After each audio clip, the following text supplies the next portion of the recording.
ಮೈದಾನಕ್ಕೆ ಕಾಂಪೌಂಡ್ ಬೇಕು ಅಂತೇಳಿ ಮುಖ್ಯಮಂತ್ರಿಗಳು ಹಾಗೆಯೇ ಪ್ರಧಾನಮಂತ್ರಿಗೆ ಪತ್ರವನ್ನ ಬರೆಯಲಾಗಿದೆ. 4ನೇ ತರಗತಿಯ ಸಿಮ್ರಾ ಸೋನಬರ್ ಮೋದಿಗೆ ಮನವಿಯನ್ನ ಮಾಡಿಕೊಂಡಿರುವಂತದ್ದು. ಬೆಳೆದರೆ ಸರ್ಕಾರಿ ಪ್ರಾಥಮಿಕ ಶಾಲೆಯ ವಿದ್ಯಾರ್ಥಿನಿ ಈಕೆ. ತುಮಕೂರು ಜಿಲ್ಲೆಯ ಬೆಳೆದರೆ ಸರ್ಕಾರಿ ಶಾಲೆಯ ಆಟದ ಮೈದಾನದಲ್ಲಿ ವಾಹನ ಪಾರ್ಕಿಂಗ್ ಮಾಡಲಾಗ್ತಾ ಇದೆ. ಕಾಂಪೌಂಡ್ ಕಟ್ಟಿದ್ರೆ ಮಾತ್ರ ಶಾಲೆಗೆ ಬರ್ತೀನಿ ಅಂತ ಸಿಮ್ರಾ ಪತ್ರದ ಮುಖೇನ ಕೇಳಿಕೊಂಡಿದ್ದಾರೆ. ದಿಟ್ಟ ಬಾಲಕಿ ಹೋರಾಟಕ್ಕೆ ತಂದೆ ರಫೀಕ್ ಕೂಡ ಬೆಂಬಲವನ್ನು ಕೊಟ್ಟಿದ್ದಾರೆ. 2024ರಲ್ಲಿ ಬಿಇಒಗೆ ಪತ್ರವನ್ನು ಬರೆದು ಮನವಿಯನ್ನು ಮಾಡಿಕೊಂಡಿದ್ರು ಸಿಮ್ರಾ. ವಾಹನಗಳು ಓಡಾಡೋದ್ರಿಂದ ನಮಗೆ ಆಟ ಆಡೋಕೆ ಭಯ ಆಗ್ತಾ ಇದೆ. ಬಿಇಒಗೆ ಮನವಿ ಮಾಡಿ ವರ್ಷ ಕಳೆದರೂ ಕೂಡ ಇನ್ನೂ ಕ್ರಮ ಆಗಿಲ್ಲ ಎನ್ನುವುದಾಗಿ ಬಾಲಕಿ ಕೇಳಿಕೊಂಡಿದ್ದಾರೆ. ಬಾಲಕಿಯ ಈ ದಿಟ್ಟ ನಿರ್ಧಾರಕ್ಕೆ ಎಲ್ಲೆಡೆ ಶ್ಲಾಘನೆ ವ್ಯಕ್ತವಾಗ್ತಾ ಇದೆ. ಗಮನಿಸಬೇಕು, ಪುಟ್ಟ ಬಾಲಕಿಯೊಬ್ಬಳು ಪ್ರಧಾನಿ ನರೇಂದ್ರ ಮೋದಿ ಅವರಿಗೆ ಹಾಗೇನೆ ಮುಖ್ಯಮಂತ್ರಿಗಳಿಗೆ ಪತ್ರವನ್ನು ಬರೆದಿದ್ದಾರೆ.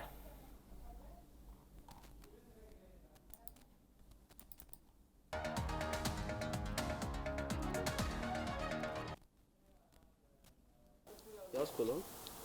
GHPH ಬೆಳೆದಾರ. ಏನು ಪ್ರಾಬ್ಲಮ್ ನಿಮ್ಮ ಸ್ಕೂಲಲ್ಲಿ? ಅಲ್ಲಿ ಒಂದು ಆಟದ ಮೈದಾನ ಐತೆ. ಅಲ್ಲೆಲ್ಲ ಕಾರ್ಗಳು ಗಾಡಿಗಳು ಎಲ್ಲ ಬಂದು ನಿಂತ್ಕೊಳ್ತವೆ. ಅಲ್ಲೆಲ್ಲ ನಮಗೆ ಆಟ ಆಡೋಕ್ಕೆ ಜಾಗ ಇಲ್ಲ. ಯಾಕೆ ಬಂದು ನಿಂತ್ಕೊಂತಾವ ಎಲ್ಲ?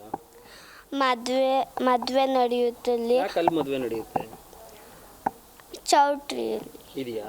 ಹಾಂ, ಹೇಳಿ. ಅಲ್ಲೆಲ್ಲ ಊಟ ತಿಂದು ಎಲೆಗಳೆಲ್ಲ ಅಲ್ಲೇ ಬಿಸಾಕಿರ್ತಾರೆ. ಅದು ನಿಮ್ಮ ಸ್ಕೂಲ್ ಆಟದ ಮೈದಾನನಾ? ನಿಮ್ಮ ಸ್ಕೂಲಿಂದ? ನೀವು ಆಟ ಆಡೋಕ್ಕಾಗಲ್ವ ಅಲ್ಲಿ? ಇಲ್ಲ. ಏನು ಪ್ರಾಬ್ಲಮ್ ಆಗುತ್ತೆ?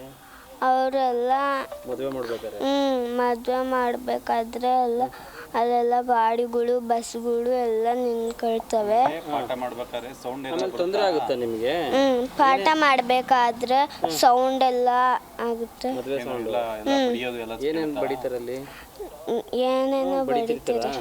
ಸಾಂಗ್ ಎಲ್ಲ ಹಾಕ್ತಾರಾ ಹಾಡು? ಅದರಿಂದ ಏನಾಗುತ್ತೆ ನಿಮಗೆ?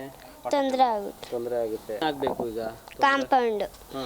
ನಿಮ್ಮ ಸ್ಕೂಲ್ ಆಟದ ಮೈದಾನಕ್ಕೆ ಕಾಂಪೌಂಡ್ ಆಗಬೇಕು. ಮಾಡಿಲ್ಲ ಅಂತಂದ್ರೆ ನಾನು ಸ್ಕೂಲಿಗೆ ಹೋಗಲ್ಲ. ಅದಕ್ಕೆ ಏನು ಮಾಡಿದ್ಯಾ ಈಗ ನೀನು? ಪತ್ರ ಬರ್ದಿದ್ದೀನಿ. ಯಾರ್ಯಾರಿಗೆ? PMಗೂ CMಗೆ. ಏನಂತ ಬರ್ದಿದ್ಯಾ? ಕಾಂಪೌಂಡ್ ಮಾಡಿಸ್ಕೊಡ್ರಿ ಅಂತ. ಮಾಡಿಸ್ಕೊಡ್ಲಿಲ್ಲ ಅಂದ್ರೆ? ಮಾಡಿಸ್ಕೊಡ್ಲಿಲ್ಲ ಅಂದರೆ ನಾನು ಶಾಲೆಗೆ ಹೋಗಲ್ಲ. 4ನೇ ತರಗತಿಯಲ್ಲಿ ಓದುತ್ತಿದ್ದೇನೆ. ಯಾವ ಸ್ಕೂಲು? GHPH ಬೆಳೆದಾರ. ಏನು ಪ್ರಾಬ್ಲಮ್ ನಿಮ್ಮ ಸ್ಕೂಲಲ್ಲಿ? ಅಲ್ಲಿ ಒಂದು ಆಟದ ಮೈದಾನ ಐತೆ. ಅಲ್ಲೆಲ್ಲ ಕಾರ್ಗಳು ಗಾಡಿಗಳು ಎಲ್ಲ ಬಂದು ನಿಂತ್ಕೊಳ್ತವೆ. ಅಲ್ಲೆಲ್ಲ ನಮಗೆ ಆಟ ಆಡೋಕ್ಕೆ ಜಾಗ ಇಲ್ಲ. ಯಾಕೆ ಬಂದು ನಿಂತ್ಕೊಂತಾವ ಎಲ್ಲ? ಮದುವೆ ನಡೆಯುತ್ತೆ ಅಲ್ಲಿ. ಯಾಕೆ ಅಲ್ಲಿ ಮದುವೆ ನಡೆಯುತ್ತೆ? ಚೌಟ್ರಿ ಇದೆಯಾ? ಹಾಂ, ಹೇಳಿ.